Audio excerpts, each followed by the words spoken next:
I think it just shows that in basically every sport, if you're good enough to win the GLIAC, you're good enough to win a national title.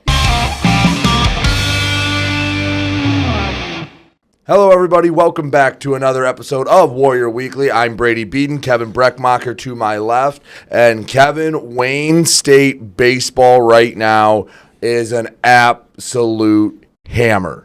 They take 3 out of 4 out at Parkside. They had won 11 in a row before they lost on Sunday. And this was a Parkside team that had won 8 out of 9 going into this series. So they were playing a red-hot team coming into it. We had no hitters. We had no hitter. We had some home runs. This baseball team is absolutely rolling, and they're 19-3 right now through 22 games. You can't win them all, Brady, so I was not surprised yesterday Sunday. We were recording on Monday and coming out Wednesday. But on Sunday when Wayne State lost the game, Parkside 5-1, I was like, okay, well, you can't win them all. But anytime you go on the road, I don't care who you're playing. You mentioned Parkside being hot. Parkside traditionally not a strong baseball team in the GLIAC since they've joined the league 8-9 years ago now, but again, had won 8 of 9, so just a huge series win for Wayne State. Anytime you go on the road, you just want to split. If you split, you kind of feel like, all right, we got the job done. We kind of went even Steven.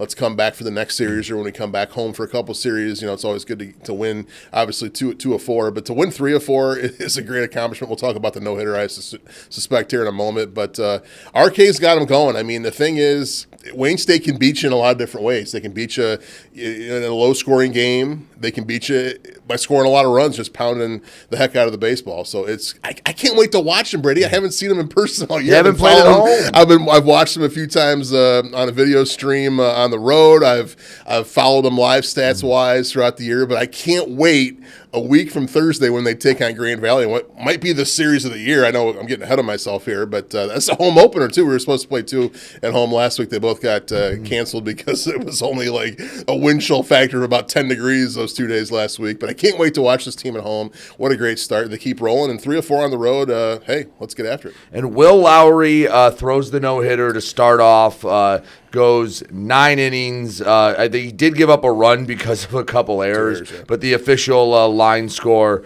for him in that one, again, 9 innings pitched, gave up, obviously, no hits in the no-hitter, walked just 1, struck out 10. He did basically all you could ask. He allowed just 1 base runner of his own doing. I was going to say, there was only 1 guy that reached base the entire game. That was his responsibility. The other 2 were via the air, and that's how he gave up the run. I was there a couple years ago, and I always called him Carter with a K. Carter Fitzpatrick threw the perfect game on that Saturday against Peru Northwest. That was only 7 innings, though. Take nothing away from Carter with a K, Fitzpatrick, but a 9-inning no-hitter, I think, is a little more special than a 7-inning perfect game, just because you got those 6 extra outs you have to get. You have to go the whole way, which this day and age in baseball, as we know, whether you're talking about high school baseball, travel league baseball, college baseball, obviously professional baseball, tough to do. But Will was outstanding, and he's 5-0 now on the year. I mean, he's we'll talk about another ace from Wayne State who's having a historic week coming up this week, maybe in the next segment when we look ahead to what's going on this week. Let's talk about Hunter Brown. But Will Lowry, he might be the next great pitcher at Wayne State the way he's going, because he is off to a great start this year. A no-no on the road, not in the best conditions either. Maybe sometimes you say, well, it's tougher to hit when the weather's bad. That's not the case when you're not playing with wood bats. So when you're playing with metal bats, it really doesn't matter. So, great job by Will going out there. No hits. Man, unbelievable. Only 1 walk, too. Yeah, a lot of times you see no-hitter, you walk 5 or 6 guys. But, no, 1 walk. He's transfer out of Kalamazoo Valley Community College. He's come in and immediately been one of many dudes for this Wayne State team. And you mentioned what they had done so far this year. Yeah, the variety of ways they've been able to win these games. Yeah, 10-1 on in the first game, which, by the way, that's still not that's a good amount of offense in there. 11 total hits. Had, I think, 7 different players recorded, or 6 different players recorded RBI in that game, and then a 6-2 win the next day. And in that one, another complete game. I know it's only 7 innings, but Gavin Nash goes 7 innings, only gives up 5 hits, 1 earned, no walks, and 4 Ks.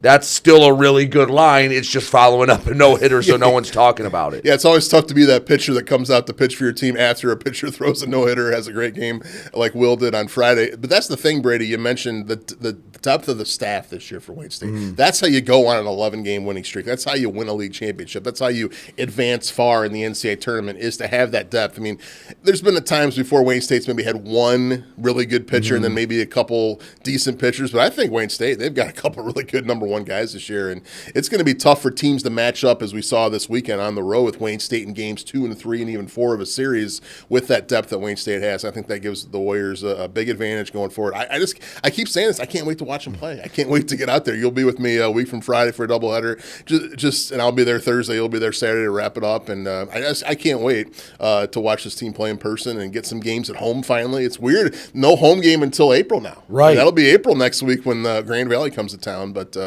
just a great shout out to RK. What a start. What a start. Game 3 of the series saw a ton of offense. The Warriors went yard 6 different times. Tony Hatzigiorgio had 2. Hitzelberger had his second of the weekend. Drew Hill, Nick Sandia, and Caleb Sanders all go yard in that one, and they beat Parkside 17-7 before dropping the finale 5-1. But Wayne State coming into this series was ranked number 7 in the country.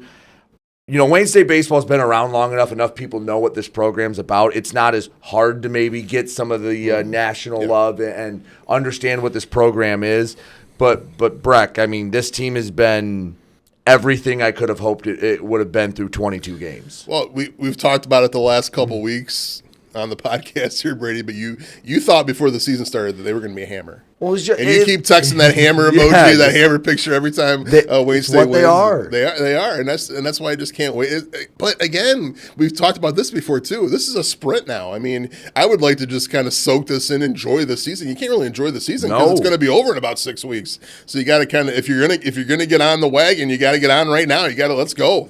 That stagecoach is moving quick down the dirt path, and 4 more big games we'll talk about next segment with Davenport this weekend coming up. But man, league series after league series, boom, boom, boom, 6 in a row. They have a non-league series, then it's time for the GLIAC tournament. That happens in the next 6 weeks. I mean, it's just unbelievable how quick the season goes. And now that we're off and running, great start, 3-1, like you said, and let's get after it, get on the road next week. Softball, they went 0-4 to start GLIAC play. The 2 at Davenport are heartbreakers. A pair of walk-offs. They give up a 3-run walk-off home run in Game 1 against Davenport, and then in Game 2, a double down the line ended the game. They were right there against Davenport. I think of where the program is right now and they've been working their way up a little bit every year. I think it's now learning how to win and learning how to get through some of those clutch moments. Yeah, and I always hate to say that momentum kind of carries over from game to game in baseball or softball and sports like that because you play so many of them. But a lot of times you get a walk-off hit in Game 1 of a doubleheader. You have to come right back 15 minutes, 20 minutes later and play Game 2, and that happens again. That kind of carries over into what we saw maybe yesterday at Ferris State as well. So you got to get that first win if you're Wayne State. They have 2 series, 2 doubleheaders at home this weekend that we'll be there for in the Warrior Sports Network.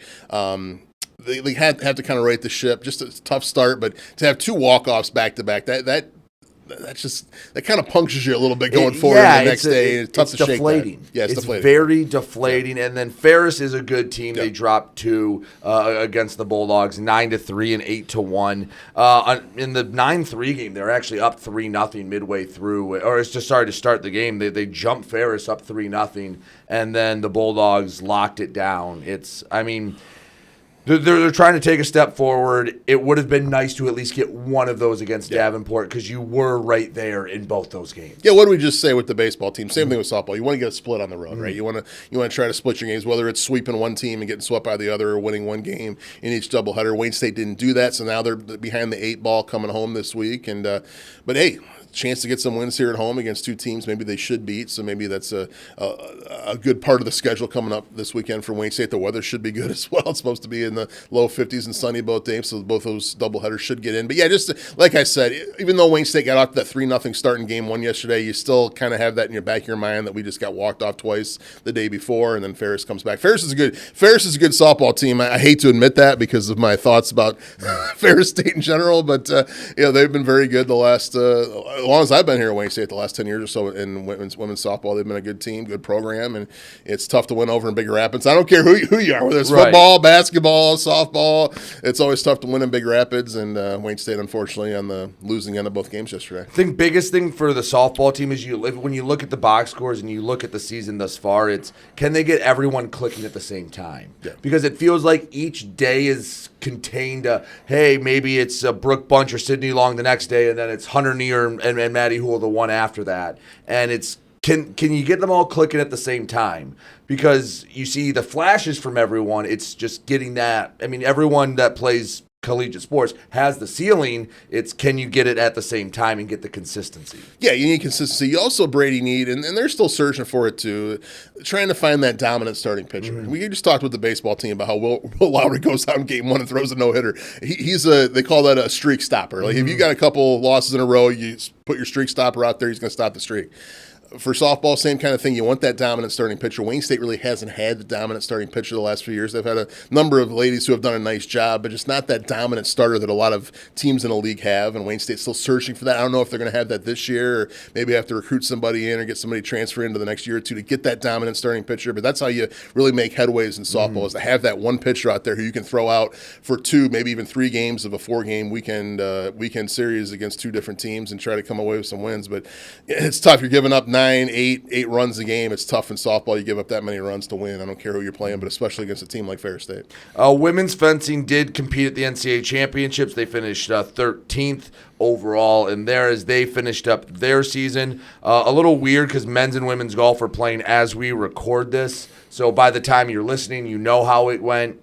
Right now, they're just kind of getting it started. So men's golf is down in Richmond, Kentucky for the Findlay invite, and then women's golf is at Northern Kentucky for their invite. So you'll know when you're listening to this how golf did, but we don't as we record this. So. Yeah, that was really all that happened last week. No, good luck to the golf teams down there in Northern Kentucky or Central Kentucky this week. Hopefully the weather's a little bit warmer than here, although yesterday it was weird because it was about 40 degrees in Detroit, but down in Central Ohio it was like 70 degrees. So there's a big front going through, so hopefully they're catching that good part of the weather down there and can play some good golf. There's a Buc-ee's really close by to Richmond, Kentucky too, so I assume the golf team will be hitting Buc-ee's as well. All right, well, we did have a last-minute scheduling conflict, so no guest this week as we take a look at what's going on now, or coming up this week, I should say, in Wayne State athletics. Let's start with men's and women's tennis. Finally start GLIAC play. They both go to Davenport this week. Let's start on the men's side. Hoping to get on the right track. The trip ended at Florida. Now, they were playing top teams in the country. They started to slide a little bit. This is where you kind of hope it pays off, and you come back north, and now you're getting ready for GLIAC play, and hopefully a little sharper than they ended the trip with. Yeah, Coach Morrow always schedules tough in the non-conference. That's been his mantra since he's been here, and especially since Wayne State's been having these excellent results the last 5-6 years. And same thing this year, playing some really tough teams down in Florida. Not the results they wanted, but just toughening up for conference play, because their goal wasn't just to sweep everybody down in Florida. It was to win the GLIAC, put yourself in best position as possible for the NCAA tournament, and then start beating some of those teams later in the season after you get some momentum going. So we'll see if they can turn that around as GLIAC play starts. And again, another season we just talked about in the last part of the podcast about baseball and softball. Just once it gets going, it's over quick. And same thing with tennis. They'll be playing for the next month or so, and then it's time for the GLIACs, and it's time for the national tournament and the regionals as well. Yeah, less than a month left in their regular season already. It's crazy. But yeah, they come back. They go to Davenport, as do the women. The women finished up. They struggled down in Florida as well as they finished. They played Oakland on Saturday, fell that one 5-2. But again, playing a D1, you're going down to Florida. You're playing top teams. You played the number 1 team in NAIA. Again, not weak competition for either side in tennis. No, and I like the fact that they're playing D1 schools, both the men's and women's tennis teams this season, and just getting them ready for postseason play. Again, you like to get the wins as a coach. You like to get the wins on your resume.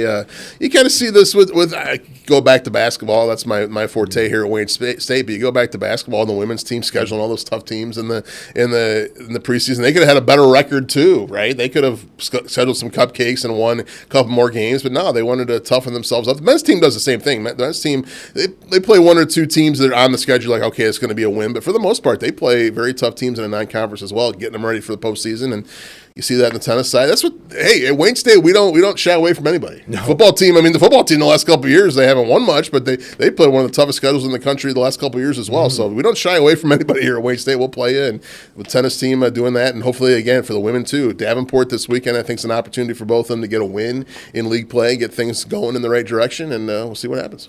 Track and field, the women are going, the distance and everyone else are going to two different spots. Distance runners are heading to St. Louis to the Washington University for a matchup there for a distance carnival. And the rest of the team will be heading to Cedarville for their open meet to get back in the swing of things for the outdoor track season. I've been to both places, Cedarville, Ohio, and St. Louis. I'd rather go to St. Louis. So I'm on the bus to St. Louis for sure. Great city, St. Louis, and Cedarville, kind of in the middle of nowhere down there in southern Ohio. All right, you mentioned it earlier, but not Wayne State team, but alum.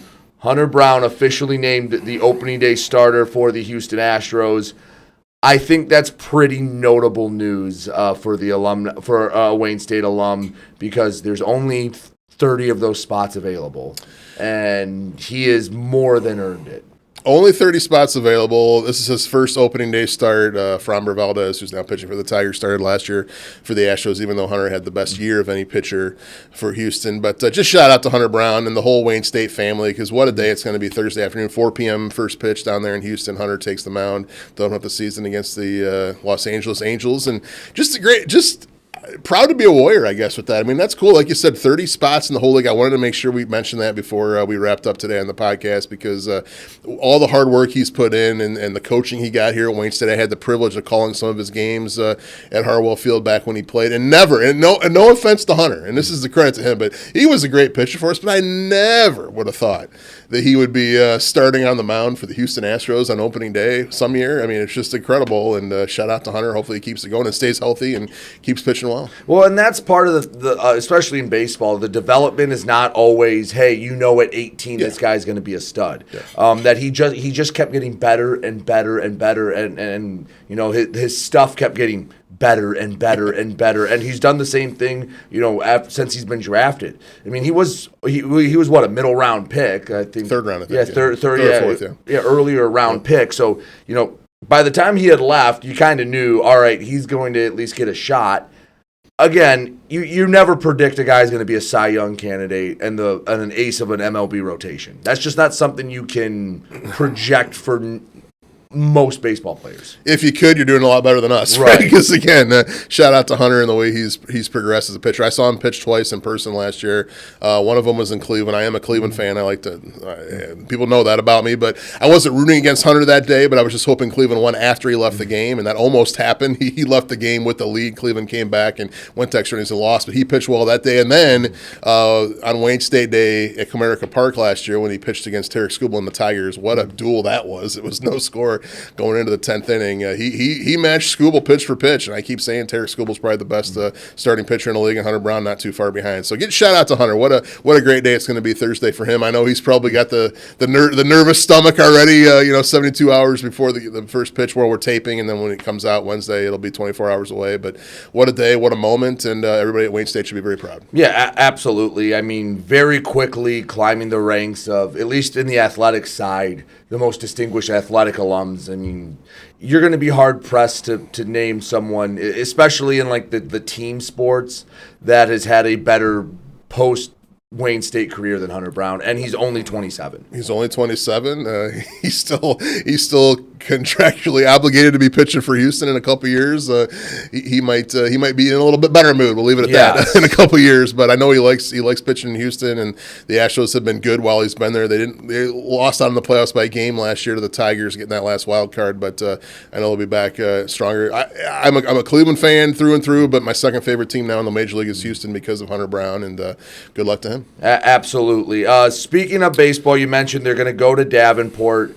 Davenport did go 4-0 in their first series. However, Roosevelt has been struggling to find their footing, but Davenport absolutely hammered Roosevelt.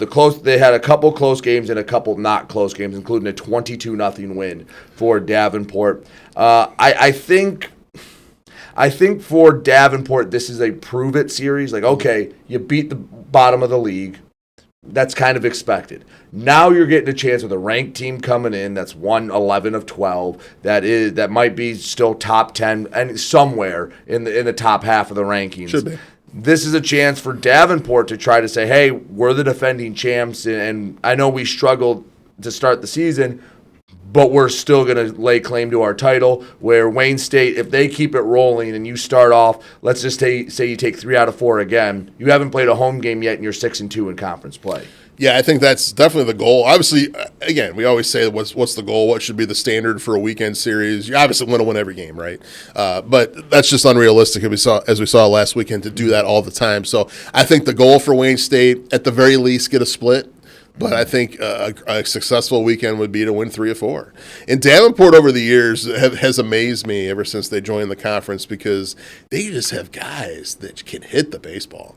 Yeah. I mean, and they've got some big dudes on that team too. I mean, every year that goes by, some of these guys coming to the plate, the bat looks like a toothpick in their hands. It seems like they should be playing defensive end for the Davenport football team out there. But they've got some big dudes. They can score runs. That's been their MO and their success they've had. And the GLIAC has been they just out hit you. Yeah, and that's a little bit different than how most of the other teams do it. Yep. Usually pitching leads the way when Wayne State's had good bats, but usually it's a pitcher that leads the way. Same with Grand Valley. Yep. Same with Saginaw Valley. No, Davenport usually will mash you. Yep. And they'll beat you 11-10 and, feel good about it. Their team, I want to say it was maybe 3 years ago when they had their really, really good team.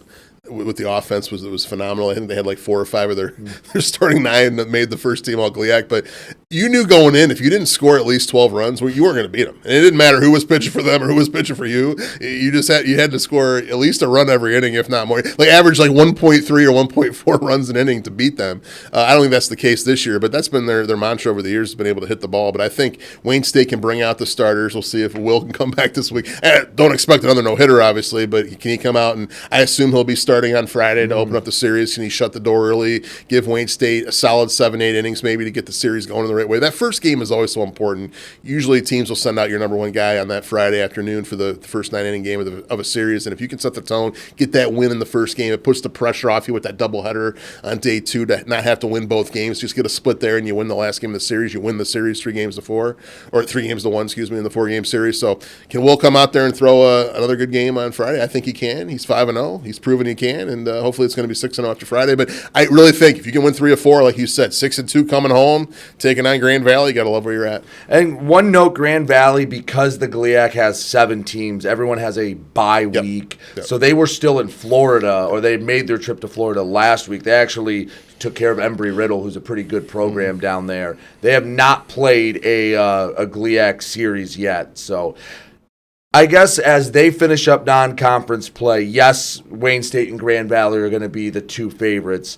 Saginaw Valley they're 12-9. They at least bounced back after losing like 6 or 7 in a row. When they took 3 or 4 from Purdue Northwest. But they're another one I think to at least keep an eye on. The GLIAC is so wide open in terms of baseball. I think it's the last 4 years has produced 4 different champions in a 7-team league. Yeah, that's tough to do in only a 7-team league. Yeah, I think do you throw Davenport in that mix too as maybe a team that can maybe compete for the top. We'll see how they match up with Wayne State. Here's what I see Davenport doing. I don't know if they have enough to win the league, but I bet you they decide it. Because there's going to be a series against Grand Valley or Wayne State or Saginaw Valley where maybe they take 2 out of 4 or 3 out of 4. that you look back at the end and go, man, if we didn't, blow this lead to Davenport, or if we didn't just have an off Saturday and get swept in a doubleheader. Davenport, I bet you, decides the league, but I don't know if they have enough to win it. That's a good way to put it. I think I agree. Yeah, I don't think they're going to be number 1 or number 2, but they're going to be probably a solid 3 or 4, and they could be playing a series late in the year that could determine who's going to finish first or second, get that top seed for the GLIAC tournament, and going forward, maybe a top seed for a regional as well between Wayne State and Grand Valley. I think if I read the schedule right, Grand Valley plays Purdue Northwest at home this week to open up GLIAC play, so you probably suspect that'll be 4 wins, so they'll probably be 4-0 coming into Harwell Field next week. But I know we'll talk about it next week on the podcast. I cannot wait for that series. I've been saying that ever since the women's basketball team lost to Grand Valley a week and a half ago to end their season. I was like, the next big game to call on the Warrior Sports Network. I know we have softball coming up this week, but as far as what 2 Titanics going at it like that women's game was Wayne State and Grand Valley on the baseball side. I can't wait. Should be fun. But the Warriors got to take care of business this weekend and at least win 2. If you can get 3, you got to like where you're at. On the softball side, they take on Parkside and Roosevelt on Saturday and Sunday.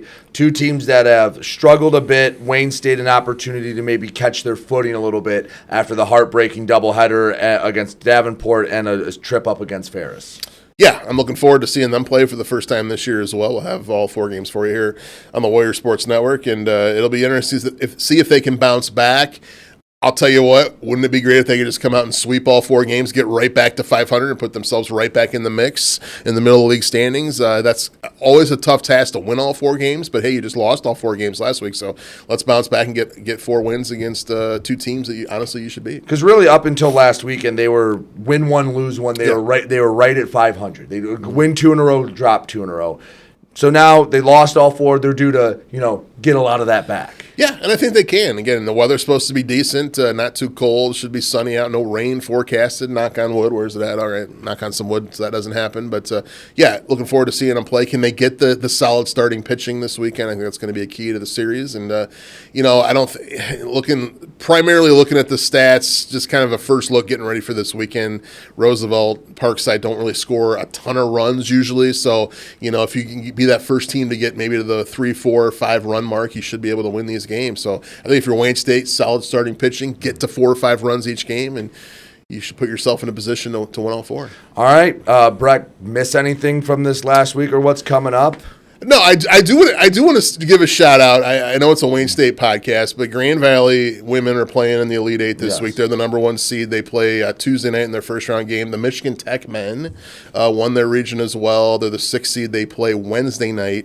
So tonight, when this podcast comes out, in their first Elite Eight game. The reason I want to give a shout out is because the Wayne State women, still the only team that has beaten Grand Valley this year. And with Texas women's losing and Minnesota State losing on the women's side, Grand Valley is the prohibitive favorite this week in Pittsburgh to win the national title. So wouldn't that be cool? Not that I'm cheering for Grand Valley to win, but if they did win back-to-back national titles, wouldn't that be cool if Wayne State's women were the only team to beat them all season long? And on the men's side, both games against Michigan Tech on the men's side came down to the wire, yet they're in the Elite Eight, and they're playing for a chance to play for a national title this week as well. So, hey, give a shout-out to our basketball teams because the women beat Grand Valley, only team to do so far. They're probably going to win the title again, and Wayne State could have beat Michigan Tech both times they played them, including a 1-point loss up at Tech, and Tech goes on a run. They're all the way to the Final 8 in the country. So shout-out to those basketball teams for playing 2 of the best teams in the country in their respective sports right down to the wire. I think it just shows that in basically every sport, if you're good enough to win the GLIAC, you're good enough to win a national title. Yeah, and I think it proves that the GLIAC Conference in basketball, football especially, but in basketball too, definitely, and baseball this year I think as well, the best conference in the region, no doubt about it. No offense to GMAC and GLVC, but you keep producing. Last year, Lake State made the Elite Eight on the men's basketball side. Grand Valley, of course, won the national title on the women's side. So, yeah, if you can win the GLIAC, you can win the national title, and that's how close. And see, you always think about it, man, if the ball would have bounced one way or another, but that's how close the Wayne State women were to really going on a really long run if they could have beaten Grand Valley a week and a half ago. And the men, we kept talking all year about how they were a 500 team and just win one, lose one, just never could get it going. But they were that close to beating the team that just won the Midwest Regional last week twice. And that's the difference sometimes that just the micro difference between a team that can go all the way and maybe compete for a national title and a team that finishes 500. And that's sports for you right there. Well, Breck, as always, appreciate it. Like I said, softball this weekend, and then come back next week, another episode, and then the big series with Grand Valley in baseball. So, Breck, always appreciate it, and we'll talk to you next week on Warrior Weekly.